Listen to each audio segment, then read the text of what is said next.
What is going on, everybody? Welcome into the Creed of Crypto podcast. I am Boi Crypto, and I have here with me, as always, Crypto Ewok. We have a big show here for you tonight. We are going to talk about some recent Richard Heart tweets, one of which we both thought was really interesting, about how in the past HEX has done a 20x as Bitcoin was going the other direction and going from the all-time high of 65K down to 30K. Can HEX and the PulseChain ecosystem do something similar again? We're going to talk about that. A lot of Richard Heart tweets to go through. We have some people in the community creating a petition at pulsepetition.org, I believe, without looking at it. Yes, pulsepetition.org. A lot of things going on right now. If you're just joining the show, do us a favor. If you like it, hit the like on the way in. We very much appreciate it. New night, new time, not really a new time. That was just for tonight, but we are now doing this every Tuesday night at 8 p.m. Eastern Standard Time. Wednesday was our old day, so we are on a short week this week. We thank you even more for being with us tonight on that short, quick change for you guys. So much appreciate all of you being here. Ewok, how are you feeling tonight? I'm feeling good. Happy Halloween. Just Halloween indeed. Taking the kiddos around the neighborhood, doing a little trick-or-treating, filled up the candy basket, and now I'm ready to stream. And all jacked up on chocolate. Exactly. And you get the the basket home, and you got to go through everything and open them up, make sure there's no razor blades in it, or make sure the neighbors didn't give us any drugs. Yeah, exactly. So you got to make sure of that, depending upon where you are in the country. So yeah, it's weird. I was telling you the other day, like, and I don't know if this is, and I'm not going to say where I am specifically, but I don't know if this is true for anybody else out there in the country, but not all communities have their official like trick or treat night on Halloween being today. Yeah. We've always had ours one day the week prior since I was a kid, actually. So, kind of weird how that works. I don't really know. Yeah, but, some places do it on the weekends where there's, more people are home or whatever, don't have to work the next morning. So I get it. Every neighborhood's a little different, but usually here they do it on Halloween evening. So. It's been good. We have a good neighborhood. It's just quiet area. Right. So, well, what do you say we just skip the normal agenda and just rank Halloween candies? You want to just go back and forth, picking what your favorite one is, kind of have a Halloween candy draft, maybe. That'd be fun. I know my son would take Reese's. 100 grand bar is my favorite all time. Ooh, I tell you what, that's underrated. I definitely do like very underrated. Speaking of Reese's too, the Reese's I got to make sure I say the right one. Not Take 5, Fast Break.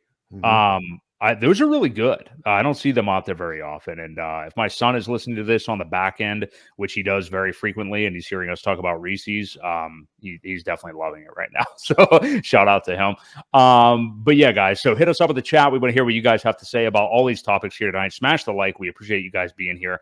Let's start off with some recent price action. BTC and ETH not doing tons of stuff, but as we speak right now, things continuing to look pretty bullish. I mean, like we had a nice little leg up to get kind of concrete over 30K in the last few weeks for BTC, pushing towards 35K right now, right about 34.5, 34.6.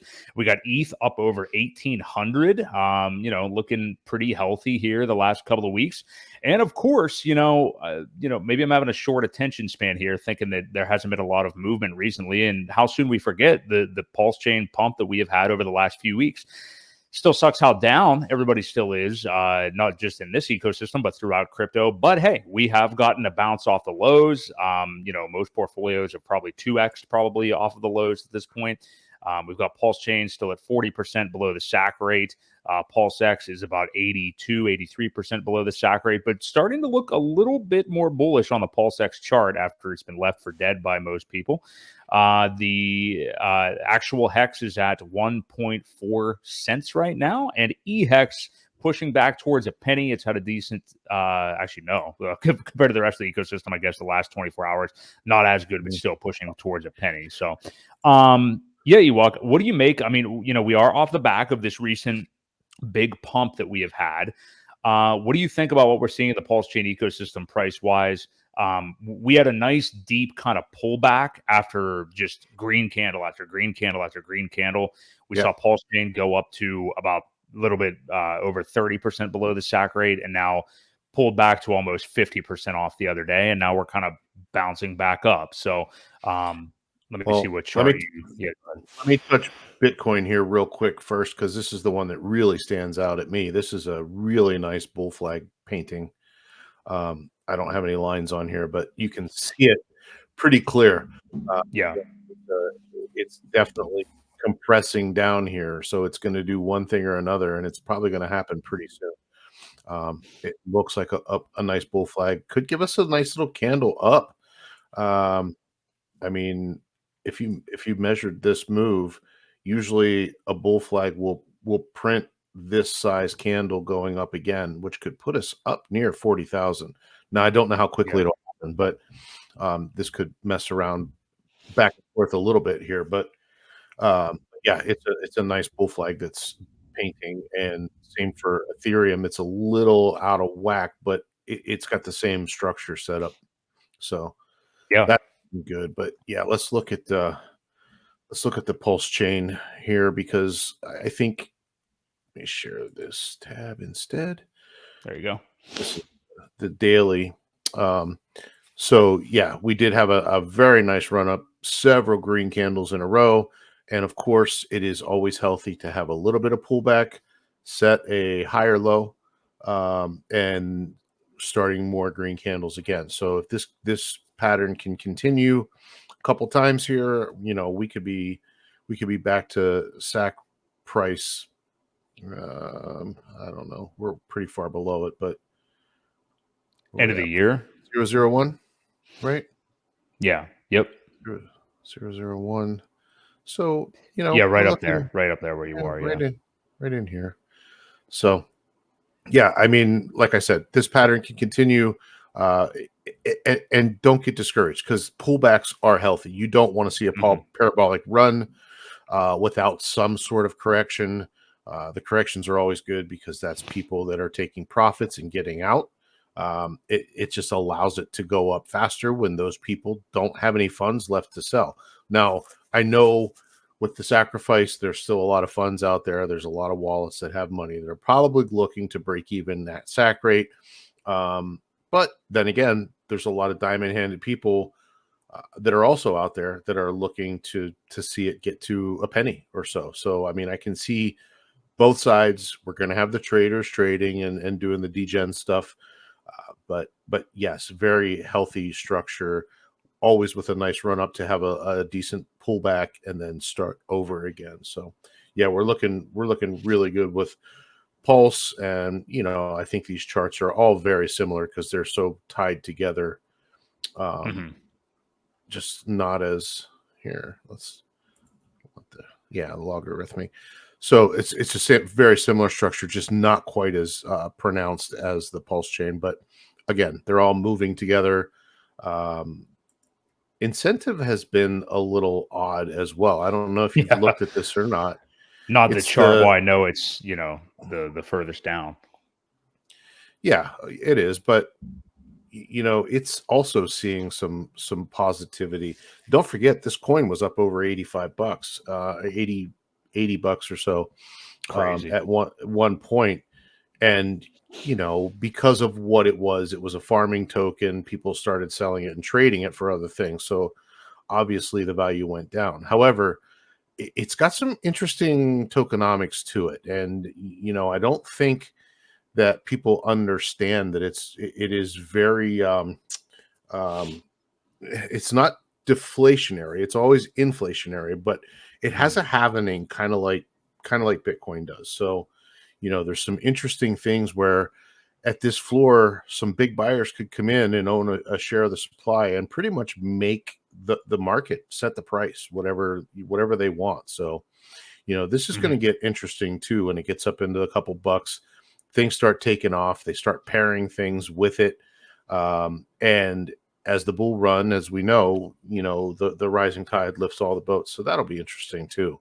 I'm just kind of interesting to see what happens with it, if it's just a constant sell coin, or if it does get a little bit of structure. Yeah, and HEX is looking the same way. So yeah, overall looking good. Yeah, I think people will. I mean, I've even heard some people talking about just buying incentive token spot right now. I mean, like, I know that's not something everybody would want to do, but yeah, I mean, it is, being able to earn yield off it obviously is a nice thing. We'll have to see how it comes back. But as far as the actual pullback of the overall ecosystem, definitely healthy, I think, for sure. I mean, like we just saw like, parabolic rises for day after day after day after day. And again, like you said, it's going to hit resistance at some point and come back. I know I took advantage of the opportunity here the last day or so to buy this dip after we've come back a bit. So let's hope that we maybe with Pulse specifically at the 4 zeros and a 5-ish area, 50% off the sack rate, maybe created a new floor right there. We bounced off it pretty nice, coming up here towards 6 again. So we'll see if it continues to do that. Resistance that it hit was a little bit over 7 the other day. So we'll see kind of where we go after that. But this is, it's still, it's funny because everybody gets FOMO when they see these moves. It was pretty insane, especially for how down everything has been for so long. And I think a lot of people started to FOMO in, hey, not telling anybody else what to do, but I think for you and I, fly your FOMO flag. I got to be very careful how I say that, but fly it high because, we are still super early. We're below sack rate. So it's like, don't feel bad if you FOMO'd. It's not like you FOMO'd into the all-time high. Like we're nowhere near out of the woods here. So, so go ahead. It's still a great time to DCA is what you're basically bottom line is, you're still getting in at a better rate than some of the smaller sacrificers, the people that put in anywhere from $100 to $1,000. They didn't really get any kind of volume bonus, so to speak. So you're still getting a much better rate than what they got. Now the coins that they got them for were at a higher value, so we can't forget about that. At the time of sacrifice, HEX was at 20 or 30 cents, whatever it was, and so there was a lot more value and a lot less. It took a lot less to get to that point than it does now. But again, the prices right now are pretty juicy. They definitely are, yeah. So feel free to FOMO. Triple F, that's what I'm doing right now. So if you guys are enjoying the stream, smash the like. We appreciate it. Tomorrow, this is something we don't care about too much right now. And usually when the show was on Wednesdays, we would be reacting to the news. Now we're kind of previewing it. But we do have an FOMC meeting taking place today and tomorrow. We're going to see if there's any real announcement in terms of rate hikes tomorrow, which it's the 1st of November. Really, people are not thinking there will be, that they'll continue to just have rates paused. The thesis for a while now has been that they sound like they're going to, and we're going to get into this with some recent Richard Hart tweets, but that they are going to leave interest rates hiked for longer rather than starting to pivot sooner. So while we may not see anything increasing in the short term, deep into 2024, maybe about halfway through the year, we could see our last rate hike, or at least they'll be at this elevated rate for that long. But we got 2 more the rest of this year. We have this one today, tomorrow, and then December the 13th is the next FOMC meeting. So these are in such close proximity. I mean, that's only 6 weeks away. I don't think going into the end of the year, Christmas, all these things, they're not going to do anything. I just can't imagine any kind of major change with all the things going on in the world right now. I don't think they're going to really make any changes here. But what do you think, Ewok? Yeah, I agree. I think they leave it. I think they leave it where it's at for the rest of the year. We've got wars starting. So the money printers have essentially been turned on. I don't think they will raise the rates or do anything crazy until I don't even think they'll do it in the first quarter of next year. I really just don't see it. They want to compile more numbers, see what's happening, and I just, it's a big nothing burger. I think the prices of everything are pretty baked in, so I don't think we'll see any type of change at least until after March.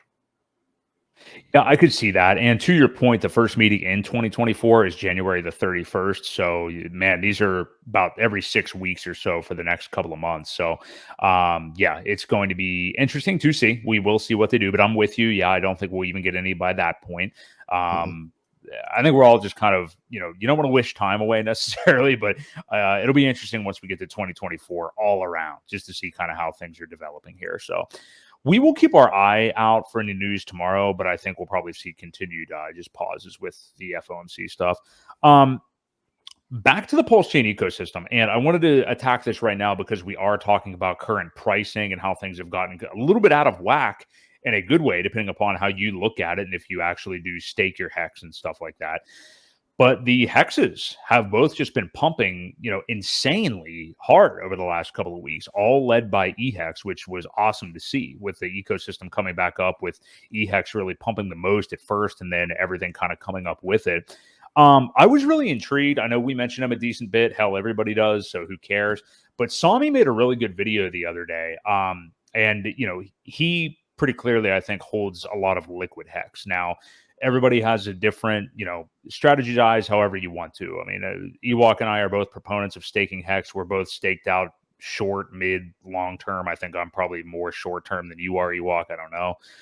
But we both are staked out pretty well. I know Briz in the chat is a big proponent of that. Some people just want to have, access to this ecosystem and just want to hold HEX. Some people want to actually stake HEX as it is meant to be. If you caught our awesome stream with RG3 last week, which was just great, he dropped all kinds of bombs. It was just fantastic. But he was talking a lot about the staking mechanism of HEX. And either way, we'll get to the actual staking part in a minute, but Sami was talking about how HEX has gotten, such a big pump lately that he's been rotating about a third of those funds or whatever he's had in HEX back into Pulse and PulseX because they have ratio-wise gotten so low against HEX that he wanted to put some of the value back in there. I can't argue with an idea like that. I mean, when you're seeing, a ratio value like that, why not do it? I'm not in a position to do it because I've just been earning yield on my HEX, as we get into the next bull market. But what do you make of that idea, Ewok? I know you yourself likely wouldn't do it and don't hold much liquid HEX either. But I think that just at the very least, if you are staked out kind of like we are, there's an opportunity here to really go hard on the Pulse tokens. I mean, specifically Pulse and PulseX, with how much HEX has kind of gotten an advantage on them recently. So what do you think about that? And is that something you would condone or you would do if you held a lot of liquid HEX? I'm not going to tell anybody what to do with their own coins, but I wouldn't. I still think HEX is going to be a big winner this cycle. However, if you're man, it's tough. If you're ratio trading like that back and forth and you're keeping an eye on it and you're good at what you're doing, then sure. But I just worry that people are going to try and trade in and out and get chopped up and make the wrong choice just when something like they'll trade out of HEX and into something else, and then HEX runs, and then they're like, oh crap, I got to get back over. Excuse me, your camera went out. I did that on purpose. Oh, I okay. had nose cold issues. I don't want to see my snot rag on camera. I gotcha. But yeah, so I mean, I just worry that people are going to make the wrong moves and lose on a position by trying to gain a position. It's tricky, and you just don't know what the market's going to do. So as far as that goes, if you really want to help the market, maybe put in some liquidity positions and use that money to buy some new, right? I mean, Right. I think this whole ecosystem is going to do great. So again, if you just kind of sometimes just sitting back and doing nothing is your best move. It's when you try to make these things happen out of nowhere when you really didn't have to, is when you can get burned the most. And I hate to see that, especially with newer people. We kind of cater. I don't want to say we cater to the newer people, but we definitely try to help out some of the newer people and get them headed in the right direction and teach them the habits that promote longevity and delaying the gratification and not so much the trading. Those are for other shows and the TA and all that good stuff. But I'm not a fan. Sami's been around a while. I know. I don't think he's been in this community forever since the beginning, but he has been around in crypto. He's definitely knows what he's talking about. So I just don't like when they say, "Here's what you should do," because it's not for everybody. So that's my opinion on it. Like me, I'll flat out say I'm staked 8.5 years is my average duration for my stakes. So Girthy, Not a steak length there. not a big liquid person at this point. I do have some stuff coming out, some bigger stuff coming out next year. So, I will have it available hopefully by the end of the cycle. But right now I'm gonna, take advantage of earning more every day.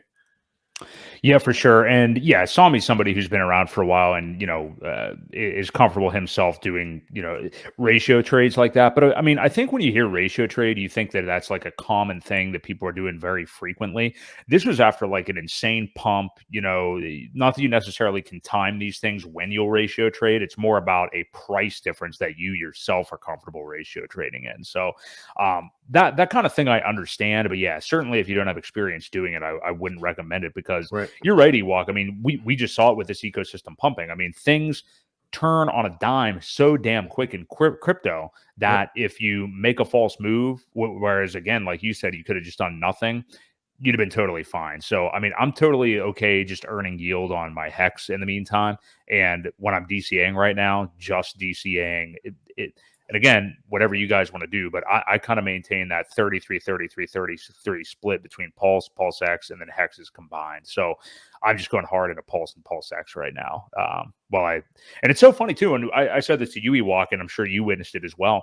When you are staked out heavily with HEX, especially for like a HEX OG like yourself, you will see on a pump like that just how much HEX you hold. Because even if the whole ecosystem like pumps together, it's like you've been earning all this insanely cheap HEX just day after day after day after day. And when the prices are going down or stagnant, you don't really see that. But when they pump, it's like, holy shit, I was like 30% HEX. Now my portfolio is like 45% HEX just because of it doesn't take much when you're earning, free stuff at 0.0003 or, or 0.003, whatever it is, 3 cents. Yeah. But when you get to a penny, your bag triples. And it does really throw off your ratios, or no, not your ratios, but your balance of your portfolio quite drastically. Right. So yeah, it's interesting to see it. For me, a couple pennies means quite a bit at this point. So, Oh, absolutely. And I mean, let that be a kind of a lesson too. I mean, like, people are always going to, with how much this market changes, people are going to victory lap you and think that they had the right strategy or you had the wrong one at different points. Great saying is everybody's right about an investment thesis based on a moment in time. So you can say any kind of maniacal thing you want. At some point, you're right. So, just seeing, but you're right. Seeing all that yield pile up for HEX, and then when the price actually pumps, my God, you really see like the power of it. So, hey, everybody, we got a lot of people pouring in here right now. So if you guys are on your way in and enjoying the stream, hit the like for us. We appreciate it. We appreciate you joining in on the conversation here tonight. Hey, we got a little bit of a pullback in the ecosystem, but still got green candles lately. Things are good. Let's review some of these recent Richard Hart tweets. And I'm under the weather tonight, so if I screw up some words, that probably is why. Too much Diamond Tap or whatever. So back to Friday, Richard Hart, and this is kind of the thesis of this episode that we're talking about here. He said, remember when Bitcoin went from 65K to 30K while HEX did like a 20X? Remember when I called the top years ago? Bitcoin is a risk-on asset, blah, blah, blah, blah, blah. And we're going to get into more of what he said here, but what I wanted to focus on is that first part that he said, how in the last bull market, and that would have been from basically DeFi summer, the spring, April of 2021 until deep into the summer when we went from 65K down to 30K. And then, of course, we round tripped it back up to 69K or whatever in November of 2021. But HEX performing like that as Bitcoin goes down. Okay. Now, altcoins, and people have to realize what we're talking about right now is bull market mentality. This kind of stuff we're speaking of isn't happening yet because we're not quite there yet. But Bitcoin gets to an all-time high of 65K. As it pulls back and literally drops 50%, cut in half in the last bull market, HEX not only continued to go up, but did a 20X. Altcoins do tend to lag and then pump harder and longer than BTC after BTC has gotten where it needs to go. HEX did that in the last bull market to the tune of 20X. It was one of the best performers, obviously, in the last bull market. Could we see HEX do something like that again, as we get into 2024, maybe 2025, but next year, we've been in this depression for too long and people are looking for green candles here. Do you think we see Bitcoin, as it hopefully does reach somewhere near all-time highs and pumps hard deep into 2024? How do you think HEX behaves against it? And when Bitcoin does drop again in the bull market, how does this ecosystem perform? Can it continue to go the opposite direction of Bitcoin? Ewok. Yeah. So a big thing that you really have to take into consideration is the liquidity pair, right? When that happened, I would say 80%, 85% of the liquidity was tied to the US dollar. With Bitcoin, it's tied with everything. So when there's a sell-off, that all kind of fades.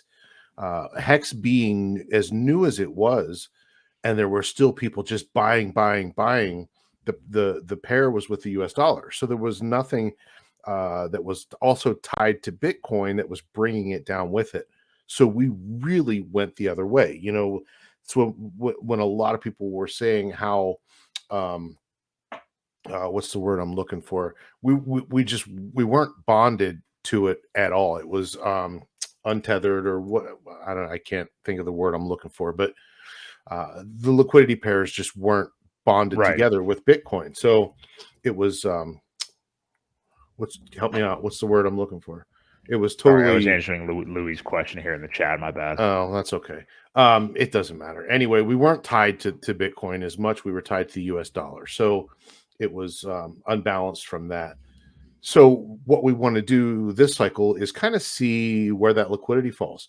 I think things had shifted to where HEX was paired with more Ethereum than it was US dollars in the bear market. So it didn't affect it as much. The price of Ethereum staying steady kind of helped us hold it up there a little bit. If we had been just tied to the dollar like that, we probably would have dropped even further. So you definitely want to keep an eye on the liquidity pairs and see as things go up now, are we tied to the dollar? Are we tied to a lot of other things? Now, this ecosystem has grown so much and there are so many things tied to it now that it could be a little different. I still think we're decoupled, though, as far as Bitcoin goes, right? A lot of the value still comes from Ethereum side, even onto PulseChain, because that's what a lot of the value that was bridged over, is tied to. So you still have to keep that into consideration. But there's a lot of other things the smaller things that can pump that have HEX pairs and PulseChain pairs that can also bring that up. So yeah, I think to answer your question, I think we can go the opposite way. It's a matter of how bullish this ecosystem and this community can be that doesn't really care what Bitcoin's doing over there. You know what I mean? If it's really all about who's buying and who's selling. Once the markets start to take off, these people in this community are kind of focused on green candles. You get more buying. It doesn't really matter what's going on. When you see an overall market dump, that's when you need to get worried, because it becomes sentiment, So yeah, I think we can take off and decouple again, as long as those pairs kind of head back to the USDC side instead of the Ethereum side, more prominently. Yeah, I think so too. And we have seen HEX throughout history move differently than BTC. We saw it obviously top out back in 2021, 2 months prior to BTC. It was in September. BTC did in November. So yeah, it's going to be interesting. We are not there yet. We're certainly not in bull market vibes, but things are, seeming better, obviously, the last couple of weeks. So we'll continue to monitor that. Continuing with that thread from Richard, though, because even maybe more interestingly is him getting into what's going to do with interest rates, basically macro, all kinds of macro stuff. So, so he said TLDR, interest rates higher for longer to fight inflation, which we've been talking about here for weeks. People sell bonds and stocks to buy T-bills, risky to bet on BTC to decouple and act like a safe haven from stocks when historically it's just done what stocks have done. but harder. A few things have shown they can pump during dumps. With a smiley face because he's talking about HEX. Yeah. I am not a professional of any type. This is not financial advice, blah, blah, blah. P.S. It sucks that the government has billions of dollars of Bitcoin it intends to dump on your head from the Bitfinex hackers, Silk Road hackers, Silk Road itself, etc. It also has lots of Ethereum, sadly, because of things like FTX, however, much less than Bitcoin, which he's definitely read about that. So what he's saying, he continues to clarify this stuff. So I think stocks will be going down for a while. S&P 500 is at 4137 currently. If I'm right, it'll be pointing back to this call and telling you I told you so, yada, yada.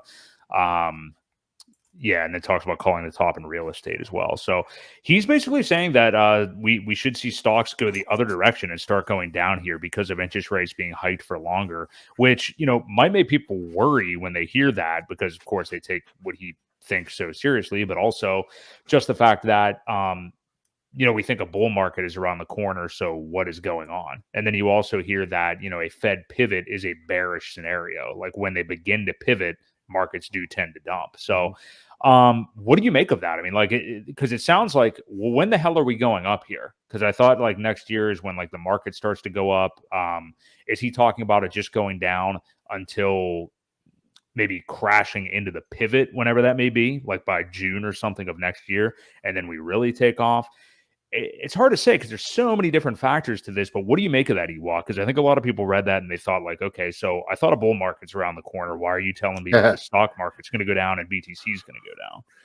Well, I think people are losing faith in the general markets as a macro in general, and they want more profits. They know things are right around the corner. If you go back to what Richard said, and if you haven't watched some of his live streams and you're bored, you should really go back and listen to some of the things because he does truly just educate. And one of the things that he said historically happens is it does crash after a pivot. Once they change the rates and start to go the other way, things will crash in the macro. So he's still anticipating that, I think, to happen. I haven't heard otherwise, but according to what he was saying, I still think he thinks that's happening. So, yeah, I'm not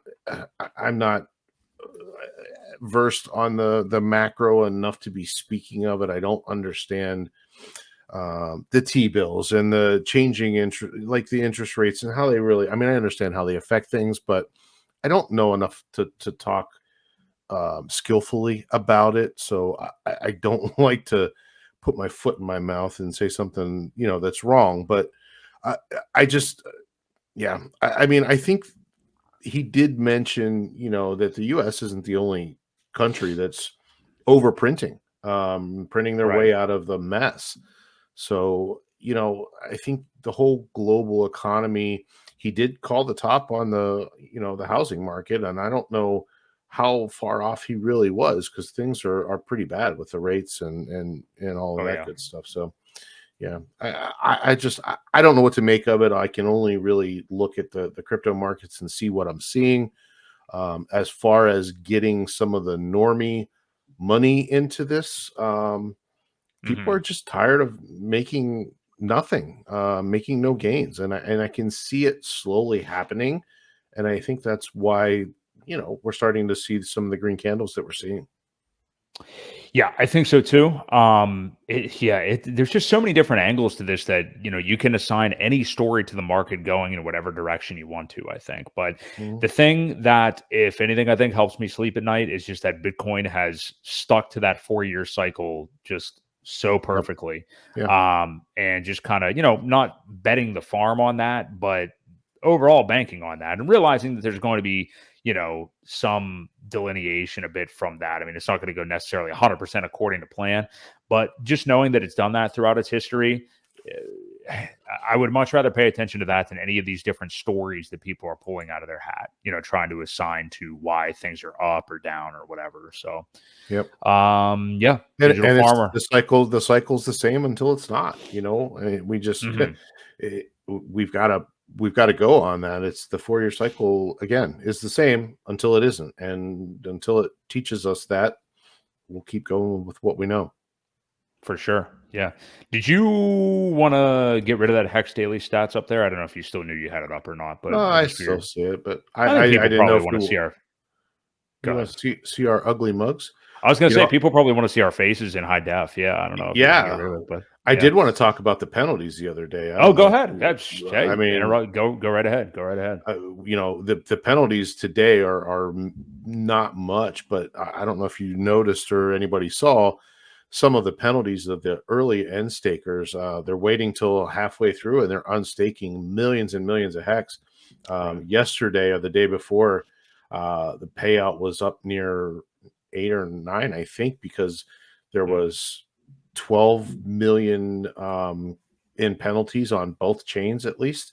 It was pretty juicy. So just Yep. keep an eye on this page. It's got some really good information to kind of tell you what's going on in the markets, and the T-share rate. We've officially crossed over the 30,000 threshold for both chains. They're not far off. I'm really surprised how close they are as far as T-share rate goes. It's 5 hex difference at this point. So Wow. Yeah. it's crazy how close they're staying together.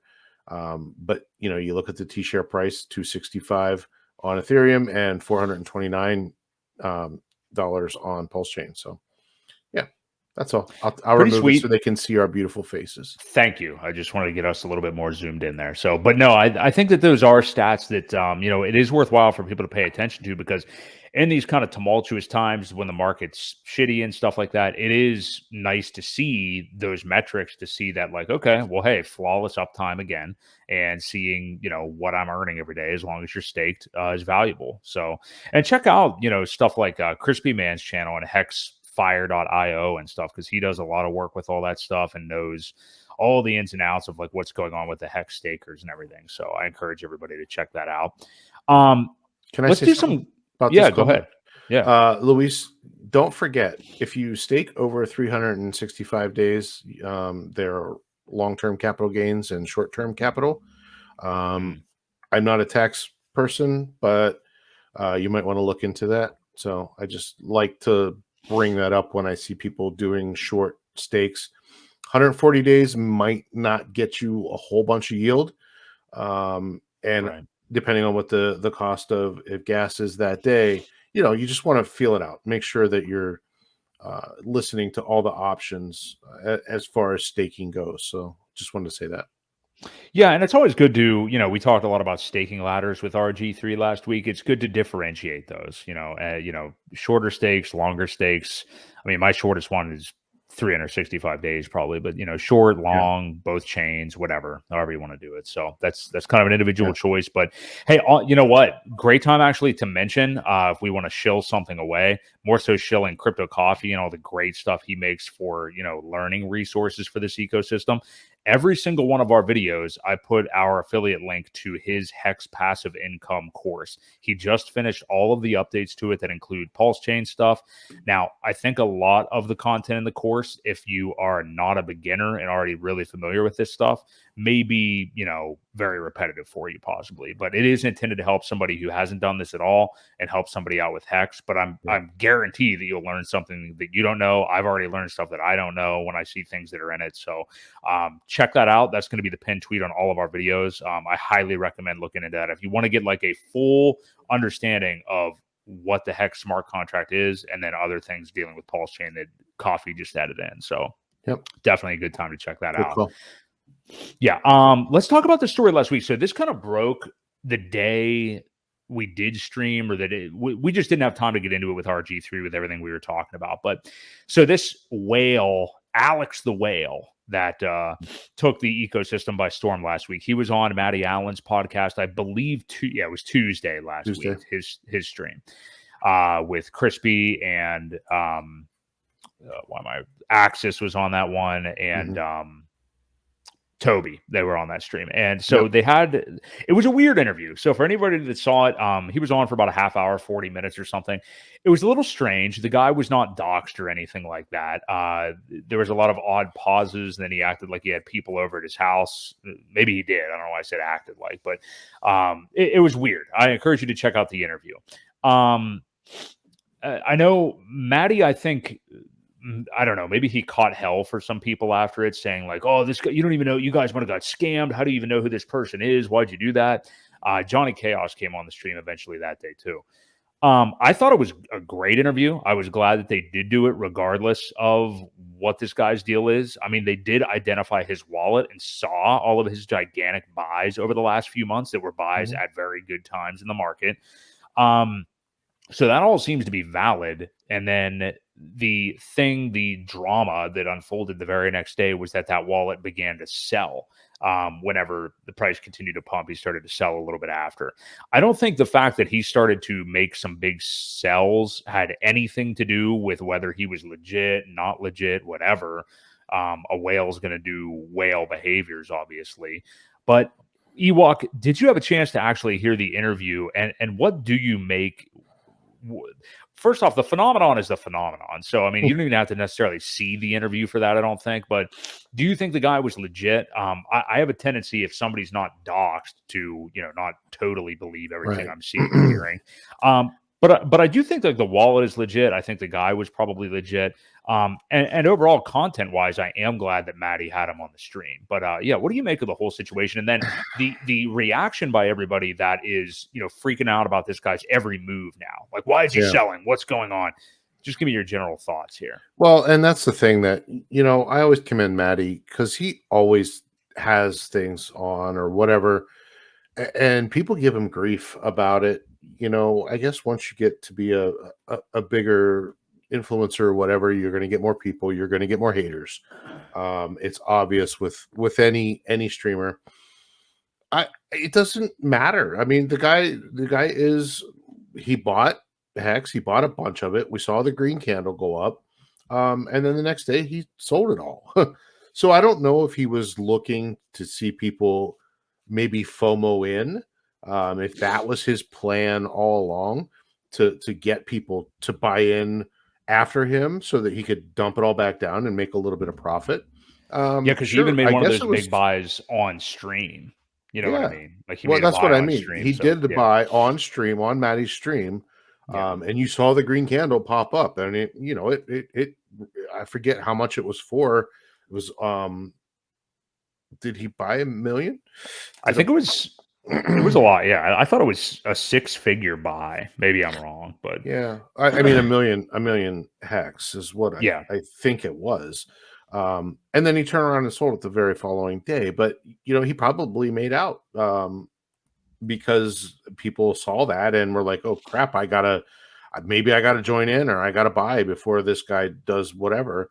It was $100,000. So that's what I thought. Yeah. But legit or not, I don't think it matters, right?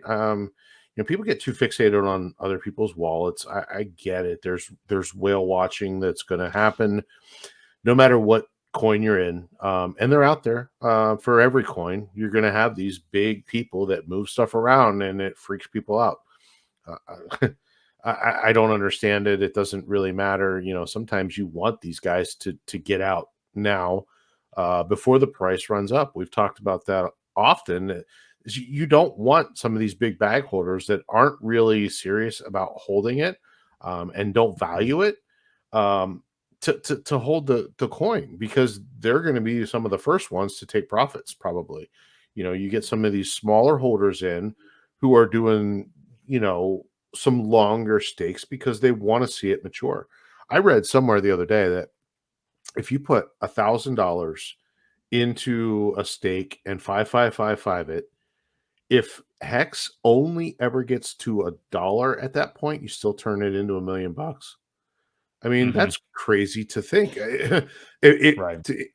As far as lottery ticket mentality goes, I don't know how much closer you could actually cash in on something. And what's $1 million going to be in 15 years? We don't know. But still, people, like I said, they get too fixated on other people's wallets, and I don't really, I don't know. He kind of gave off some weird vibes, I thought. Definitely. Anyway. You could almost tell that he was kind of, it sounded like he was getting force-fed some information as well, because I don't know that he knew really a whole lot what was going on I mean, he's made buys. He's made some decent trades, but it seemed weird. It just seemed off a little bit, but I didn't think anything of it, and I didn't watch his part. I caught the stream after he had signed off, and they were talking about it a little bit, and I went back and watched it, but I don't know. It doesn't bother me. Like I I worry about my wallet because I know I can control it. I can't control what some of these other guys are going to do, and there's no point worrying about what you can't control. You know, you tell my kid that. I'm like, only get upset about the things you can control. Otherwise, you're wasting your time. You're wasting your emotional energy.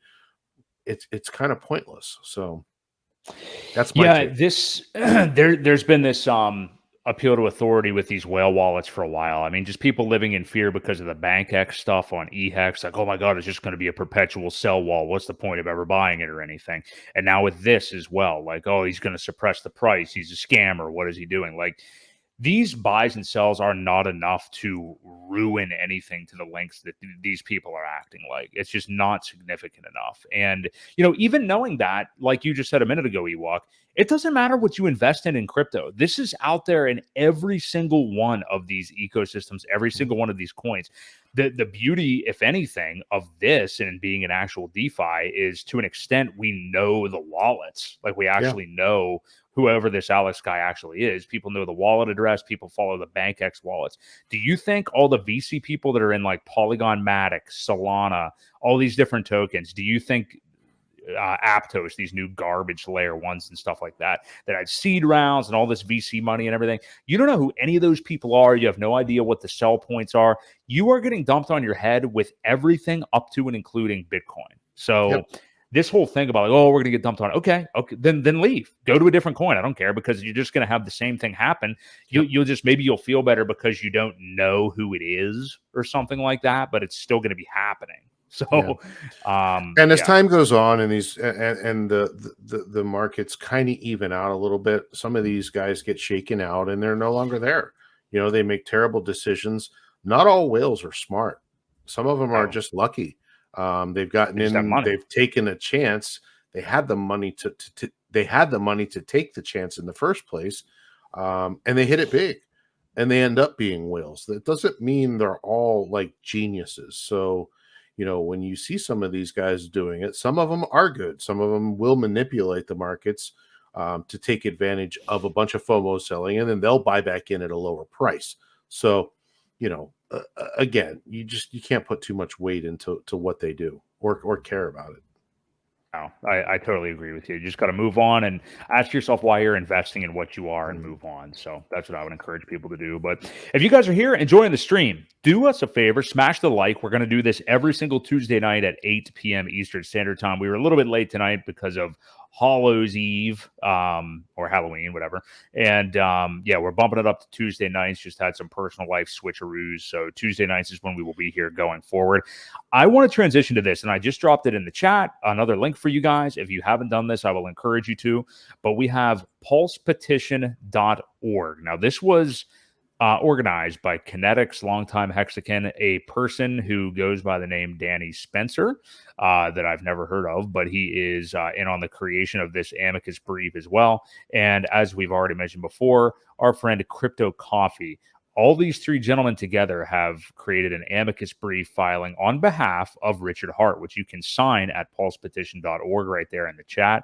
If you're unfamiliar with what an amicus brief is, so it's essentially a legal document that is filed by a third party, that being this group, who is not directly involved in a case, but has some interest or expertise in the issue at hand. So far, all these things seem to check the boxes. The purpose of an amicus brief is to provide additional information or arguments to the court that may help it make a decision.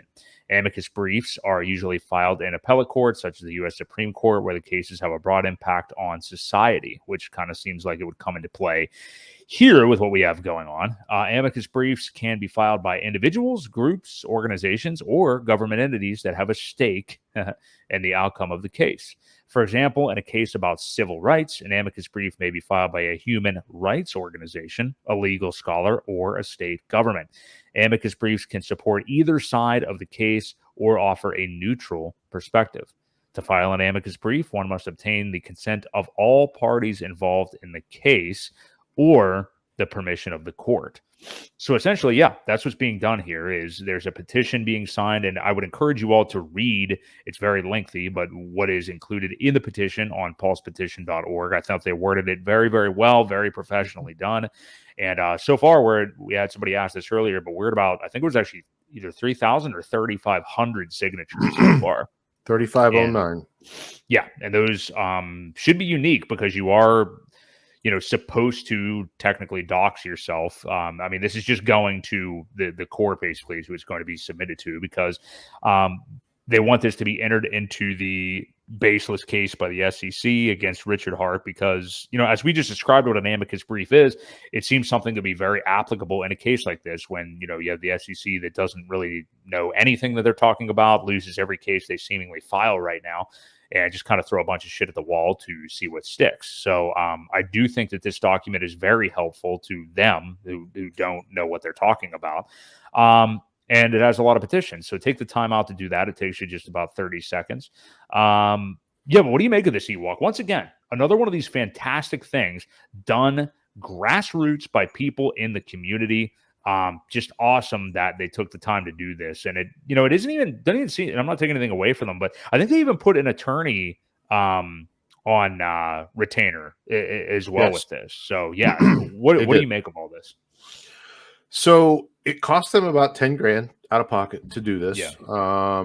They've paid for it, everything like that. If you want to donate to the address, there is one that's listed, but they're not asking anybody to help fund it because it's already been funded. The lawyer that they have retained is I forget what the guy's name is, but he's represented some bigger legal clients. I know he represented Kyle Rittenhouse, right, and got his sentence reduced quite drastically. So he knows what he's doing in the courtroom. You do have to dox yourself because it does go to the judge.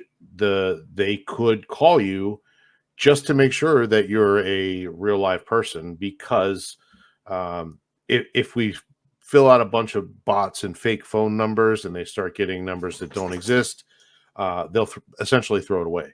So it has to be real people. Unfortunately, there's no way around it. You do have to dox yourself. Again, it's not going to the IRS. It's not going to anyone like that. And they're not asking for any financial information. If anything, you would get a phone call to ask if you really are supporting this and why. So at least do your homework a little bit if you sign it, so that if they do call, what you're signing, so that you can show your concern, again, if you do happen to get the phone call. But yeah, I think it's a great movement that these guys have taken upon themselves. It could get some traction. I don't know if you saw or not, Johnny Chaos had posted something, but imagine if there was some sort of financial penalty for them bringing suit of a negligent suit like this, and there were reparations that had to be made to people for the harm that they've caused. I mean, It's happened before. It's not likely, but it has happened. If the one of the best things that come out could say, throw this case out. I mean, you guys don't know what you're talking about. Here's a group of people that have laid out the whole thing in front of me, and it doesn't make sense. So it could get thrown out as well. So there's a lot of good things that can come out of this. So yeah, I mean, we would appreciate you to take the 30 seconds and just sign it. So yeah, just once again, another thing by people in this community that is just awesome for them to organically do. You're not going to see this stuff in Solana. You're not going to see this stuff in Matic. You're not going to see it in these new L1s and L2s that are launching. This is just a totally different thing. Sign it too. I mean, they won't. Anybody. I understand, but anybody can sign it. It's not just for HEX, but I mean, we can create a movement to help all of crypto. Yeah, that's the shame of the thing. Yeah, is that a lot of people in crypto have decided to turn against HEX and everything. I guess because they don't like crypto in some strange twist of events, don't appreciate real DeFi, and like, things that aren't DeFi, but whatever, what can you do? But hey, we support them. We support XRP and their win over the SEC. And yeah, it'd be nice to have the support of others. But hey, we got a lot of people within the ecosystem that are obviously supporting it and signing it. And I think that this cycle will be the further, last cycle was the cycle of FTX, Sam Bankman-Fried, all these scammers that wear suits. Okay, forget about the scammers that wear suits. Forget about the suits being the legitimate people, and look at the people that wear Prada and strange outfits and dance on cars and stuff like that. Like, that's really who we should be paying attention to. Be careful of some of them too, because yeah, some of them, but Richard Hart seems to be fine. But yeah, that's what I think people need to start doing in crypto. I doubt that many of them will do it. But hey, maybe this will be the cycle that people start to understand what legitimate, real DeFi is after everything that failed so badly that was not DeFi last cycle. So, yeah. So pulsepetition.org, check that out. Takes 30 seconds to sign it. Very, very easy. And yeah, we'll be on our way. We'll see what happens with that later on this month anyway. So shout out to those guys again. That's Kinetics, Danny Spencer, and Crypto Coffee. So thank you guys. Yep. So we have the official launch finally of 9-inch. The DEX has officially launched. Mintra, of course, an NFT platform, launched earlier this month on PulseChain. No liquid loans yet. They're still AWOL. I guess they did find something in the Fetch Oracle, which is, one of the most important things in having this actually operate appropriately. So not sure what's going on there, but I'm looking at the watch here, and it looks like today is the last day of October, and they did pretty much guarantee a launch in October, which looks like it's not going to happen. So, I haven't been looking at Walrus. Go ahead. Walrus had mentioned, he came on stream when they found the bug and said, just want to let you know what we found. It could go a few days into November now, but it still should be close. So sorry, go ahead. No, I appreciate it, because I was going to say I haven't been keeping up with news there. So yeah, I appreciate that. But the main headline here is the fact that 9-inch did launch. I'd be lying if I told you I knew a lot about it, but basically I guess it's more of a meme coin DEX, hence the name and the eggplant emoji. But yeah, so we are getting, we've had about a handful now anyway of products actually launch by this month on PulseChain. Obviously all the PH stuff, the FUX, Fiat, all that stuff has been launched now for a while. Liquid loans has been the one that most people are looking out for and clamoring for, and it does sound like it's close. I don't have any doubts in Walrus whatsoever. But yeah, what do you make of it, Ewok? 9-inch DEX launching. Are you going to be using it? And even if not, just talk about, this chain that people aren't even talking about in mainstream crypto yet is doing just fine in terms of uptime, things being built on it, and crazy good tokenomics. So yeah, what do you make about how bullish this is? Yeah, it's very bullish. So one of the big things is the liquidity farms on 9-inch are going to be super juicy for a little bit until things get evened out and more people get entered. But you're going to make some crazy APY in there with your farms. Also, I think people are forgetting about pDAI, which is the aggregator that is going to help people make bigger buys. You're going to be able to get bigger people in, and it's going to break up your buys across different exchanges. So it'll get some from PulseX, it'll get some from the PH system, it'll get some from 9-inch. It's definitely going to help people get bigger buys at better prices. So just keep that in mind as well. But yeah, it's great. A lot of people are like, "Oh man, we already have an exchange. Why would we do that? It's gonna hurt it." I don't think it really is. I understand market share gets divided up a little bit. If anything, it may hurt the buy and burn a little bit, but like I said, if you're using an aggregator, your best price is going to be determined by what's there. So I don't think that I don't think it's going to hurt anything. In fact, it can only, there's so many already exchanges on Ethereum and it's not Yeah. affecting Ethereum's price. So it's definitely not going to hurt the ecosystem, the Pulse coin at all. So Hmm. I'm stoked for it. I think these guys, are they were one of the ones that did a sacrifice. So people have been rewarded. Now I heard the deployment of some of the tokens, people wised up to being able to use the contract before they were officially for sale.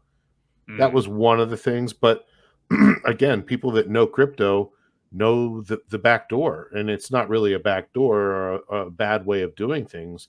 They just happen to know the contract address and were able to interact with it before it hit the market. So, you know, there was some accusations of things being shady, but again, it was because people know how to get around not being on an exchange and using the contract address to do whatever. So, Right. Yeah. Yeah. um, You mentioned Piteous, which is, I think, how it's actually pronounced, Ewok. We'll agree to disagree there, maybe. I don't know. But yeah, Piteous is awesome. I mean, that's the DEX aggregator. And I agree with you. I don't think that it or any of these other DEXs are hurting PulseX in the long run or anything like that. The buy and burn still exists. And again, Piteous itself, which has been my favorite to use, is an aggregator. So you are still using PulseX. Maybe not as yeah. much as you would if you straight used PulseX, but you're still using it. So, you know, the buy and burn and all that stuff is still taking place. So no worries there. Any other thoughts on 9-inch, or did you have anything else to add with liquid loans? Because it sounds like you were a little bit more up to date as to what was going on. So you Uh, think a few days into November? yeah, I think they're still really close, but Walrus said that they had some final testing to do after they found that bug, and they just wanted to make sure, man, once the contract is locked, it's locked, and changing it or doing something different would be a nightmare and a mess. So they want to get it right. Just be patient. It's very close, and they said it shouldn't be too long with what they've got left. So Yeah. that's all I had. Yeah, cool. All right. Well, that sounds good anyway. We have a couple of more topics to get to tonight. They are both juicy. They're going to get the most clicks whenever I cut them up into clips over this next week. I assure you that. So if you guys are enjoying the stream, smash the like. We appreciate it. We're going to do this every Tuesday night at 8 p.m. Eastern Standard Time. Let's turn our attention to pDAI, something that people are not talking about anymore, or not frequently anyway. I remember just a mere few weeks ago, I would see on Twitter, Atropa was all the rage, Teddy Bear, the best meme coin on PulseChain and the Atropa ecosystem. pDAI is going to peg to $1, yada, yada, yada. So we have seen, there was a crazy run up. I even fell victim so far anyway to it, and threw a couple of shekels in, nothing that I regret or anything like that, which is down, I don't know, a lot, 70% or something. So we're not seeing as much about pDAI. Basically, it's plunged pretty hard, while the whole Atropa ecosystem has plunged pretty hard, while PulseChain has been pumping like hell over the last couple of weeks. I saw a tweet from somebody Monday, and there's really no point even giving this any credence, I don't think, because I don't even remember who it was, and they can basically wipe your ass with this statement. But he said, if pDAI fails, PulseChain fails. I saw Hmm. DCC, dollar cost crypto, retweeted it laughing. But that is a maniacal statement. I don't even understand. I mean, there was no talk of even a pegged stablecoin or pDAI whatsoever at the beginning of PulseChain. So that's just something that people have kind of gone head over heels for and solely focused on since then. But yeah, I'm not seeing as many Atropa people anywhere right now. I'm not saying that the whole thing is dead. I actually fully believe. I mean, I saw enough going on with that, whatever you want to call it, entity, ecosystem, the 414 wallet, all that stuff, that I think there's certainly validity there. I don't have, concrete opinions about things as much as some people, and I'd be lying if I told you that I've read into it and know as much about it as they do. I haven't gone down the rabbit hole, but some things did add up to me. So either way, are we just not seeing people talk about it because candles went red? Is the narrative dead? What do you make of it? I know you were never really a pDAI guy in terms of getting involved. But yeah, what do you make of it? Is this thing dead? Is the narrative just done? I think it fizzled. A lot of these things have about a 90-day life, 60 to 90 days. There's a lot of hype around it. And when there's such a small group, they just don't have the energy to keep it going, I think, long enough. Now, I will say, and I will give credit to the Tang gang. Hmm. Those guys have the memes. They have a solid community of people that are putting memes out. That's really what they're about, and um, you can tell in the price chart. It's the it's probably one of the best meme coins on PulseChain. I think it is the best meme coin. And as I said earlier, I think pDAI was the same thing. It was a meme coin. There was this weird narrative that it would peg to $1, and I've been totally against that for ever since it came out. And I read into what it was. I just there's nothing to peg it. Uh, Now there's an oracle coming on liquid loans, which could help it once if if the right set of circumstances happen. But again, I just don't think there was enough people pushing it. And once they saw the real stuff taking off, they got out of it and got into what they should have been in the first place. And I hope they didn't lose position again. Like I had said earlier, getting in and out of stuff, trying to catch the one that's going to go up can be hazardous to your to your health, and your financial health. So yeah, I think it's fizzled. It doesn't say it's not going to make some gains. Again, when everything goes up, everything rises. So it all kind of rises together. But I kind of think that it just lost its steam, and there wasn't enough people pushing the narrative to keep it going, and to onboard new people. They only had a few to start with, and they couldn't reach everybody. They only got a few, and then those people may have lost some faith too. I don't know. Like I said, I think it's got about a 60 to 90-day shelf life on a lot of new things, the new shiny object syndrome. And I think that just kind of fell into that category. I definitely don't think it has fizzled out. I don't think it's dead. I think there's enough people there that want to get it done, and I think there is enough validity in the contract and that entity that there is something going on there. I don't know if that means that it actually does. Again, using the word peg to $1 versus reach parity momentarily with $1 or something, I think are two different things.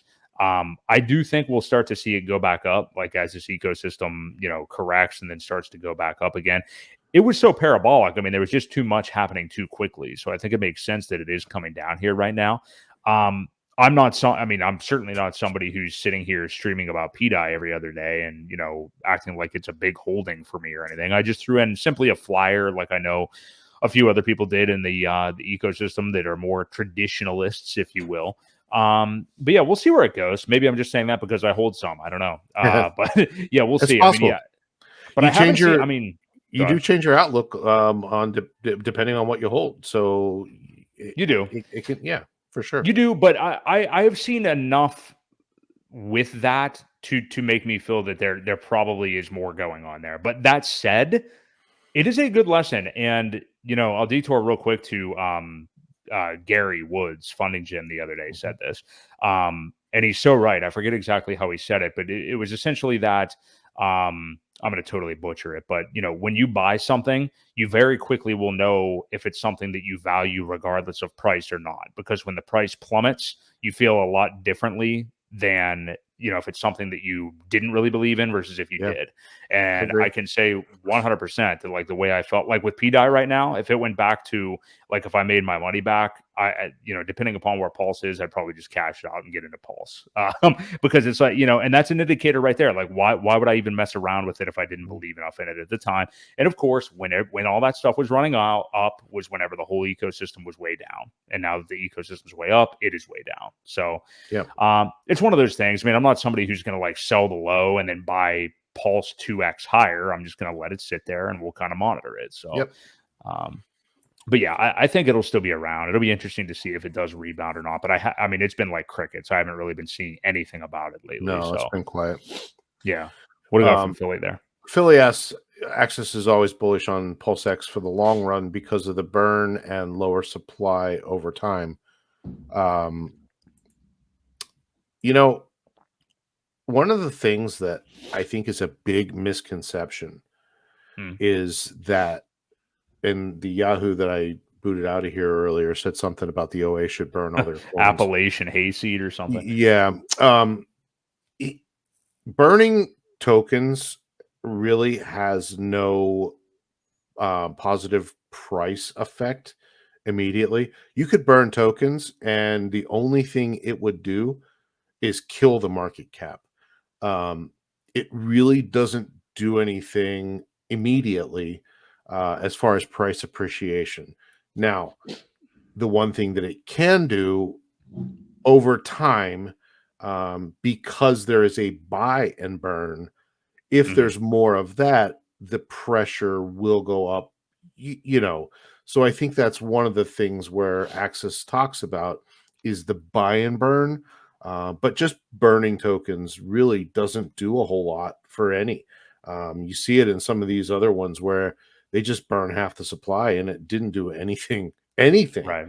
for the token, value itself, because people don't value it based on how many there are. It's about how many are available. So that's just my take on it, Philly. And people are obviously welcome to have a different opinion, but that's just the way I feel. No, I think you're right about that. I think that makes a lot of sense. But it does make sense about he talking about Axis being bullish on it in the long run. I mean, I think it does make sense. Sure.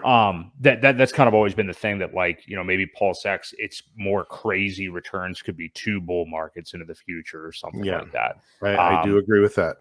Yeah. We'll have to see how that behaves. But yeah, you're totally right, Ewok. I mean, the whole burning of tokens, I mean, we've seen it with Zen. I mean, it's so valueless that they've tried every mechanism under the sun to burn it. I mean, the token continues to go down or just basically stay at an all-time low constantly. So I agree with you there.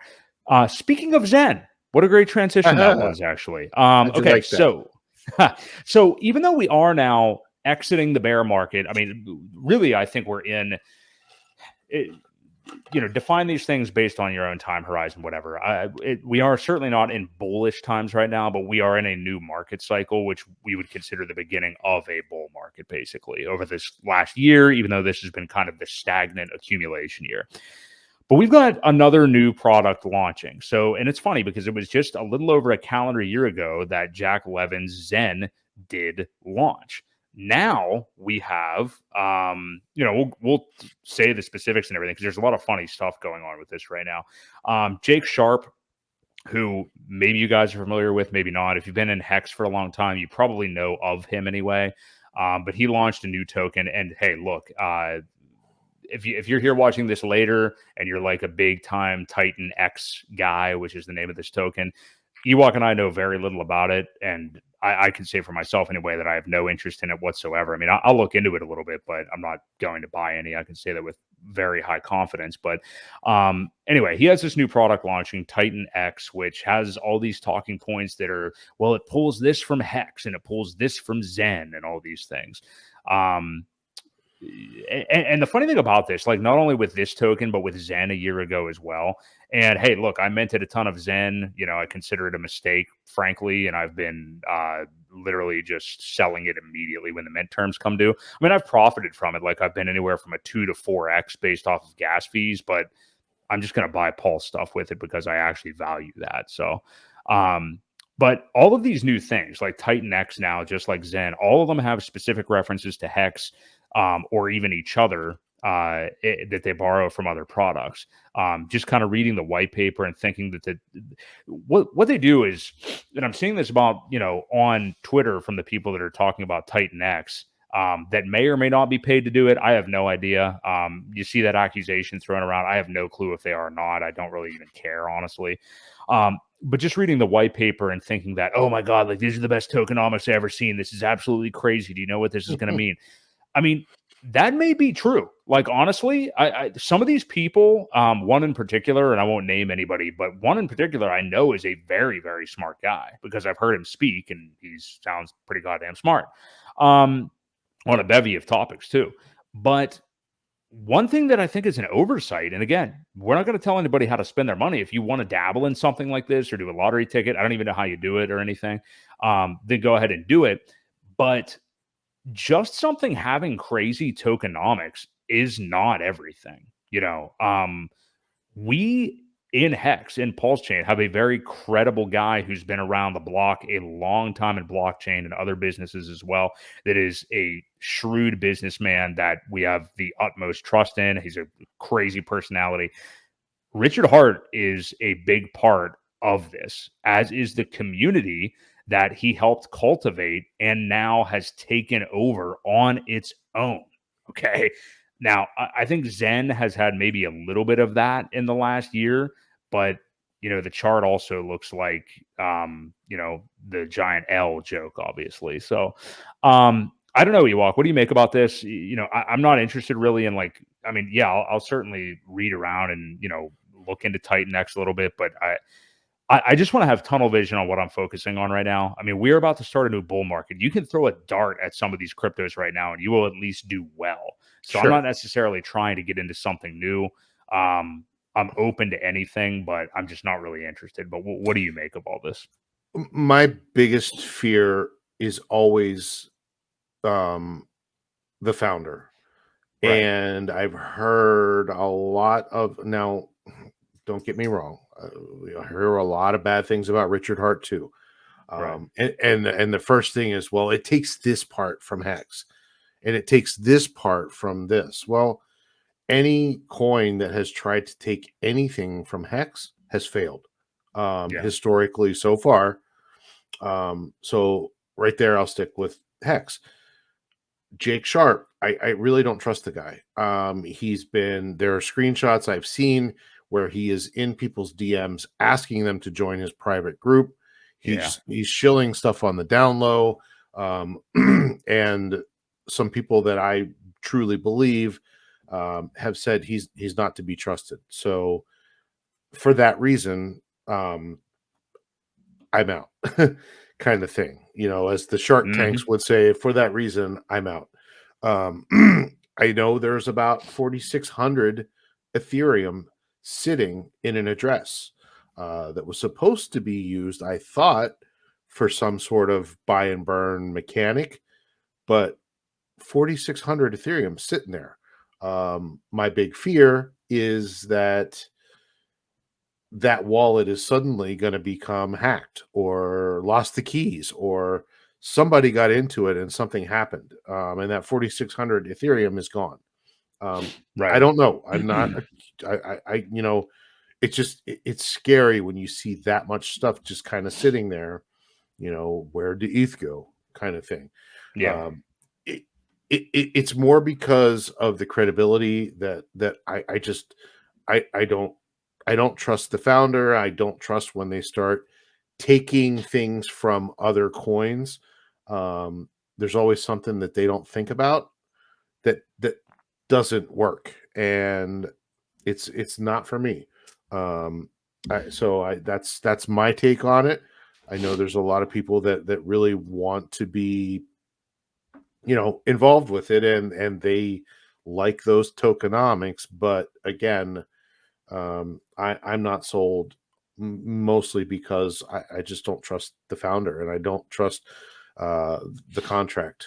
So, it's funny that you mentioned Jake Sharp DMing people, because when you said it, it planted a seed in my mind, because I remember I feel like he's DM'd me before, and sure enough, April 30th of this year, I have a gigantic DM from him.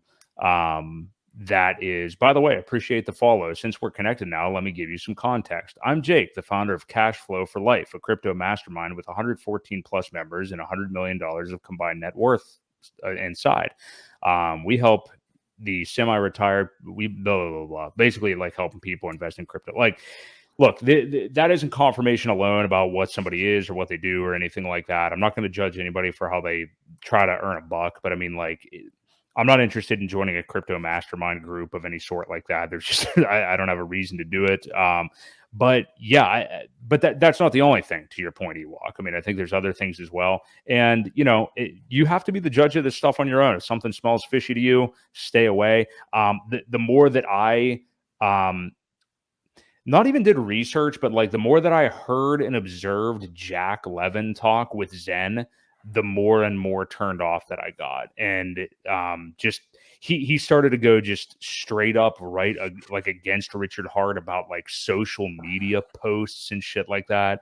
And it just made me realize like, okay, yeah, this is definitely like a grift upon this community, which I know was obvious to a lot of Hexicans right away. But I think you do learn, as you do go on. And I know that you you have more experience with this than I do, Ewok. But as you go on, you will see so many Hexicans. And this is why a lot of outside people say like, oh, you guys are so closed-minded. It's a cult and blah, blah, blah. When something new like this comes along and the Hexicans are so turned off by it and have red flags go up all over the place, it's because they've seen this shit so often before. And there's constant imitations and stuff like that. So I'll be honest, like while I used to get like frustrated with you being like that, if I would see something new, I totally get it now. Like I get where you're coming from. I know why you felt that way. And I'm doing my best to walk that tightrope between shitting on something new just because it's something new and I don't trust it. Yeah. Because you want to keep an open mind. It's hard. It's a fine line that you have to walk. And I agree with you. I want to give people the benefit of the doubt. Unfortunately, I just personally don't trust them. So I'm stuck to say that, and I'll say it on here because I could be proven wrong. I could be completely wrong, but usually when I get a bad feeling about somebody, it pans out within 6 to 8 months. Something bad happens. I've stuck up for a lot of new things too that were out there, and just because we don't promote them on stream, we don't talk badly about them like I'm doing right now. So there's a big difference. There's a big difference of not talking about something, and there's a big difference of actually saying probably should stay away from that one. So and that's just my advice. Yeah, I would say use your spidey senses, everybody. I mean, like, just use your best judgment and your intuition, because just again, some of the ways that and I'm not even insinuating that there's any foul play at all. I don't even mean anything like that. It's just that, like, overall, just if those spidey senses start going off for you, it might be something to stay away from. So, do whatever you want, obviously. Yeah, anybody that's shilling a private course in your DMs is usually not a good sign. Guys like that manage that much money don't need to DM people to get more of your money. So just keep that in mind. It's just a shady, that alone is just a big red flag for me. And I say stay away. Yeah. And it is interesting because, you see a lot of commonality. Like the people that are interested in this TitanX thing are all of the same people that are still interested in Zen at this point. It's very interesting. And it's like, it's all Hex ecosystem people, which whatever, they can do what they want to do. This whole like, oh no, you're like, you don't control what anybody else wants to do. But it is interesting because they all kind of came from that DeFi stuff originally. And then they're very susceptible to all these other things that are getting created. I don't know how anybody could continue to go down the Zen road after the Zen FTs and then whatever the hell DB Zen is and this token. And now there's a layer one and all this stuff. I just have absolutely no interest in any of that. So. It got way too complicated, way too many products, and they didn't give anything a chance to do anything on its own. Just kept trying to duct tape things on top of things to help. And it kind of created a mess. That's how I saw it. I could be wrong. I have some Zen at myself, but it just got to be way overly confusing, way too much different mechanics of different coins trying to do different things to assist it, and it's still going down. And Well, I can tell you from past videos when we have shared these exact thoughts on Zen, we get comments from people. They're like, "What do you mean it's too complicated? Maybe you're just an idiot." And it's like, do you want your product to be complicated to otherwise somewhat educated people? Like, if your product is complex, that's your fucking problem, not my problem. You know what I mean? Like, well, you just have to figure it out. No, do you want me to buy it? Like, make it easy for me, and maybe I will. I have no idea what's going on with this, and the chart has never been up once. Like, why? Right. Why? No, you owe me if you want me to buy it. I don't have to do all the research to decide to buy it when there's 18 different products and none of them make sense to me. So get the hell out of here. I can't stand that attitude. But anyway, yeah. So there you go. If you want to get in on another new weird coin from somebody that you know that we don't trust about, go ahead. Yeah, I mean, it's up to you. But again, yeah, I try to keep an open mind. We're at the point of the market that I don't need to do that. Like, I don't care. There's no point for me to really deviate or anything. So, to each his own. So I think that wraps up. That was a nice passionate segment there to end it, I think. Hey guys, if you enjoyed the stream tonight, do us a favor, hit the like button. We appreciate it. We do this every Tuesday night at 8 p.m. Eastern Standard Time. It's the Creative Crypto live stream. We've been having guests on every 2 or 3 weeks or so, and we're going to kind of continue with that pattern, I think. But we also love just our kind of show with just me and Ewok here as well. So we'll do that too. Ewok, before we get out of here, you got anything else? Anything else you want to touch on tonight? No, but kudos to the people that are building. Again, don't have to be a fan of everything. Just seeing the ecosystem take off the way that it is, and the people that are passionate about it, it's great. I know who DGen Moonboy said about his T-shirt. He got the T-shirt. He's happy with it. I'm wearing one of them too. One of our designs, which is the buy your or be your own bank with the HEX logo. BYOB. Got that one. So yeah, check out our T-shirts. We only have a couple. They're all original from us at creativecrypto.com. We'll take you there. Check them out if you want. And otherwise, happy Halloween. Yeah, we got a BYOB HEX one. We have Real DeFi PulseChain. We have Buy and Burn PulseX, and then an actual Creative Crypto with the symbol of all three of those on there. But yeah, the tri-blends are definitely really nice. We just went ahead. I went in today and actually across the board lowered prices by 15% on everything. So we try to make them uniform that, you don't have to represent the program if you don't want to. It's all about those 3 tokens really, and just showing your love for true DeFi. So check that out. I usually tag some of the products in the different streams and videos and stuff like that too, if you guys want to check them out. So yeah, we will be back next Tuesday, 8 p.m. Eastern Standard Time. It will be November. We should have a lot to react to next month. So for Crypto Ewok, this has been Boi Crypto. Catch you guys here next week right here on the Creed of Crypto podcast. Take it easy, guys.